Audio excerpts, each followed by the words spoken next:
템퍼링 범죄 혐의가 확실시되는 안성일 더기버스 대표와 통수돌 쓰리정이 공개적으로 손잡고 재대비에 나서자 막가파 행태를 비난하는 부정적 목소리가 커지고 있습니다.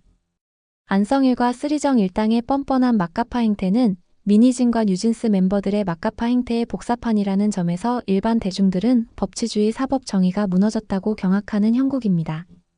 미니진은 민성일이라는 별명을 싫어한다고 알려져 있으나 이제는 민성일이라고 해도 할 말이 없을 듯합니다. 안성일 일당은 녹취록 등 수많은 템퍼링 혐의 물증이 확보돼 있다는 점에서 우리나라 가요계에서 사실상 퇴출되었음에도 해외에서 활동을 노리며 아나무인 행보에 나선 것으로 관측됩니다. 안성일과 미니진 행보에서 가장 큰 차이점은 피프티 팬덤은 안성일 템퍼링 정황이 나타나자마자 안성일과 쓰리정을 곧장 손절했다는 것입니다. 반면 뉴진스 팬덤은 템퍼링 정황에도 불구하고 오히려 미니진을 옹호하고 있어 뉴진스 멤버들을 수렁에 빠뜨리고 있다는 비판이 나옵니다. 자세한 이야기 지금 시작합니다. 한 매체에 따르면 피프티에서 퇴출된 쓰리정 아란 세나 시오 3명이 프로듀서 안성일과 손을 잡고 재데뷔에 나선다고 보도했습니다. 아란 정은아, 세나 정세현, 시오 정지호 등 3명이 정씨이기 때문에 묶어서 쓰리정으로 불리고 있습니다. 안성일은 메시VNC와 1년 프로듀싱 계약을 맺고 활동 중이며 안성일은 어블룸의 데뷔 앨범 총괄 프로듀싱을 맡게 됐다는 것입니다. 소속사 메시VNC는 당사 소속 아티스트 어블룸의 향후 활동을 논의하는 과정에서 멤버들의 요청으로 프로듀싱을 안성일 대표에게 제안했으며 안성일 대표가 이를 수락하여 함께 작업하게 됐다고 밝혔습니다. 하지만 일반 대중들은 안성일과 쓰리정이 은밀하게 한몸처럼 움직여왔다는 점에서 다시 손잡은 것이 아니라 원래부터 함께 활동한 것을 공식적으로 인정한 것 아니냐는 비판도 나옵니다. 미니진과 뉴진스 멤버들이 전속계약 무시하고 대놓고 막가파 행태로 활동하는 것을 보고 자신감을 얻고 공개 행보에 나선 것이라는 추측이 나오는 셈입니다. 네티즌들은 법망을 피해서 이리저리 활개치는 일이 한두 가지일까? 이런 일을 계기로 법을 정비해야죠. 가요계와 입법기관이 머리를 모아야 할 때인데 제대로 처리할 수 있을런지. 이럴 줄 알았지 협회가 있어도 템퍼링을 처단 못하고 있으니 답답하네요. 카오스에서 빨리 탈피하기를 진정 바랍니다. 등 반응을 보이고 있습니다. 쓰리정은 어블룸이라는 3인조 걸그룹으로 재데뷔를 준비 중에 있습니다. 어블룸은 꽃을 뜻하는 독일어 블루메를 활용한 신조어입니다. 당초 작년 하반기 데뷔가 예정돼 있었으나 일정이 늦춰지고 있습니다. 메시VNC는 지난해 12월 어블룸이 미국에서 신곡 뮤직비디오 및 화보 촬영에 돌입했다며 올 상반기 앨범 발매를 예고한 바 있습니다. 그런데 엔터테인먼트 업계 관계자들에 따르면 메시VNC는 20억 원 가량을 들여 이들의 신곡 뮤직비디오를 촬영했다고 전했습니다. 해외 로케이션으로 진행, 멤버들이 미국에 장기 체류하며 촬영 일정을 소화했으며 콘텐츠 촬영 자체는 마무리가 된 상태로 편집 작업을 진행 중인 것으로 알려졌습니다. 안성일이 이미 오래전부터 함께 작업 중이었다는 것으로 관측되는 대목입니다. 다만 내부에서는 뮤직비디오 제작비를 두고 다양한 의견이 나오고 있는 것으로 알려졌습니다.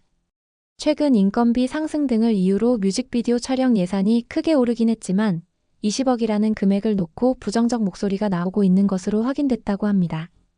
사실 20억 원 뮤직비디오는 대형 기획사에서도 드문 경우라는 점에서 과장된 것이라는 이야기가 많습니다. 특히 어블룸을 둘러싼 각종 부정적 이슈가 아직 해소되지 않아 국내 활동을 기약하기 힘든 상황이라는 점에서 거액을 콘텐츠 제작비에 투자하는 데 회의적 시선이 존재하는 것으로 알려졌습니다. 메시VNC는 최근 미국의 중소기업 TYK와 엔터 사업부문 협업관계 구축 소식을 전하는 등 북미 진출을 공식화하긴 했지만 국내에선 유튜브를 제외하곤 사실상 콘텐츠 노출 방법을 찾기 어렵다는 게 업계의 중론입니다. 인건비와 대관비 등이 해당 금액의 주 사용처인 만큼 20억 원에 대한 입증이 쉽지 않다는 점도 내부적으로 의심을 사고 있다는 후문입니다. 한 매체는 상반기 펼칠 활동에 대한 기대감을 높이기 위한 포석일 수 있지만 아직 템퍼링 의혹을 완전히 벗어내지 못한 만큼 부정 여론이 거세다라고 평가했습니다. 어블룸 3위는 2023년 10월 어트랙트로부터 계약 해지 통해 퇴출당한 후 지난해 8월 IOK 현재 NSENM이 설립한 산하 레이블 메시VNC와 전속 계약을 체결한 바 있습니다. 지난해 8월 공식 SNS 계정 개설을 시작으로 새 출발을 알렸지만 국내 활동 복귀는 사실상 불가능하다는 관측이 우세합니다. 메시VNC의 어블룸 론칭 발표 직후 한국 매니지먼트 연합 등 음악단체들은 템퍼링에 가담한 3인이 자신의 행동에 대한 책임을 회피한 채 다른 소속사와 계약을 맺고 아무 일 없었다는 듯 활동을 재개하려는 태도는 매우 유감스럽다라는 내용의 성명서를 통해 비판한 바 있습니다. 이 부분에서 보면 뉴진스가 전속 계약도 무시한 채 새로운 소속사와 계약할 것이라고 발표하는 행태가 오버랩됩니다. 법정 다툼도 아직 진행 중입니다. 피프티의 소속사 어트랙트는 쓰리정과 부모, 안성일 등 12인을 상대로 130억 원의 손해배상 청구 소송을 제기했습니다. 어블룸 3위는 어트랙트에 3억 원의 정상금 청구 소송을 제기했지만 130억 원 손해배상 청구를 받으면 갚아야 하는 돈에 불과합니다. 또한 어트랙트는 안성일 일당과 템퍼링 범죄 공모를 주도한 워너뮤직 코리아 진승영 전 대표, 윤영근 전무 등에도 200억 원대 손해배상 청구 소송을 진행 중입니다. 어트랙트는 워너뮤직 코리아의 진승영 전 대표와 윤영근 현 전무를 상대로 200억 원대의 손해배상 소송을 제기했다고 밝혔습니다. 어트랙트는 워너뮤직 코리아는 템퍼링 과정에서 주요한 역할을 했다며 이들은 전 멤버 부모들과 함께 2023년 5월 17일 워너뮤직 코리아 본사에서 템퍼링 회의를 진행했고 당사는 당시의 핵심 증거를 모두 확보했다고 밝혔습니다. 어트랙트 전홍준 대표는 피프티 전 멤버들의 정상적인 활동을 방해한 불법적인 행위로 인해 회사에 막대한 피해가 발생했다면서 실제 손해배상액은 더 높으며 200억을 우선 청구하고 향후 배상액을 증액할 계획이라고 전했습니다. 참고로 뉴진스 멤버 다니엘 언니 올리비아 마쉬가 워너뮤직 코리아 레이블 소속사에서 활동 중이고 최근 신곡의 표절로 공식 사과를 하기도 했습니다. 한편 대북 송금 사건에 연루된 쌍방울그룹이 주식회사 쌍방울을 매각하는 등 회사별 독자 경영체제 전환 등 사실상 해체 작업에 들어갔습니다. NSE&M 등 각 회사들은 최근 독자적으로 경쟁력을 키워 나가기 위한 체제를 구축했다고 밝혔습니다. 쌍방울그룹은 김성태 전 회장이 경기도가 북한에 지급하기로 약속한 황해도 스마트팜 지원 사업비 등을 대납했다는 혐의를 받는 대북 송금 사건으로 비난의 대상이 됐습니다. NSE&M 산하 레이블 법인 메시브ENC는 최근 코스닥 상장사 비덴트 인수전에 뛰어들었습니다. 메시브ENC는 지난 13일 비덴트 측과 인수를 위한 실사 계약을 체결하고 실사 보증금 100억 원을 예치했다고 20일 밝혔습니다. 국내 가상자산 거래소 빗썸의 최대 주주는 지분율 73%를 보유하고 있는 지주사 빗썸홀딩스이며 비덴트는 빗썸홀딩스 지분 34%를 확보한 단일 최대 주주입니다. 메시브ENC 관계자는 기존 엔터테인먼트 부문 역량 강화는 물론 신성장 동력 확보를 위해 비덴트 인수를 추진하게 됐다며 관계 사업 시너지 창출을 목적으로 최종 인수 확정까지 최선을 다하겠다라고 말했습니다. 이에 한 네티즌은 비덴트 인수를 위한 쌍방울, KH, 초록뱀이 아른거린다.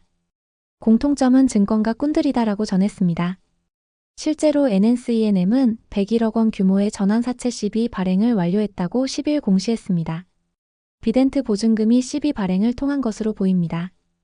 그런데 NSE&M은 주식을 쪼개기 하거나 다시 합치기 하는 등 CB 주식 장사로 개인들 돈 빼먹기로 악명이 높다는 이야기가 있습니다.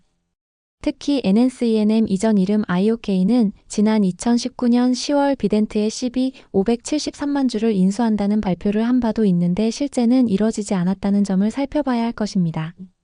어쨌든 안성일 일당의 행보는 미니진 일행과 매우 유사한 모습입니다. 가장 큰 차이점은 피프티 팬덤은 안성일 템퍼링 정황이 나타나자마자 안성일과 쓰리정을 곧장 손절했다는 것입니다.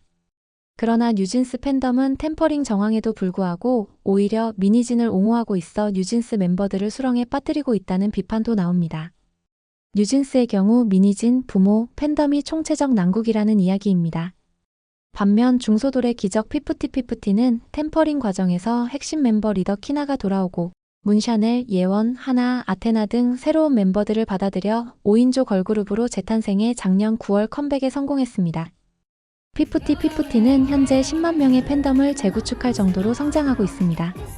전홍준 어트랙트 대표는 2023년 6월 템퍼링 사건 당시에 한강 동호대교에 올라가 극단적 선택까지 생각할 정도였으나 삼성전자 스마트폰의 자동 통화 녹음 기능 덕분에 위기에서 벗어날 수 있었습니다. 또 다른 차이점은 뉴진스는 전속계약 효력정지 가처분 신청을 회피하고 있다는 것입니다.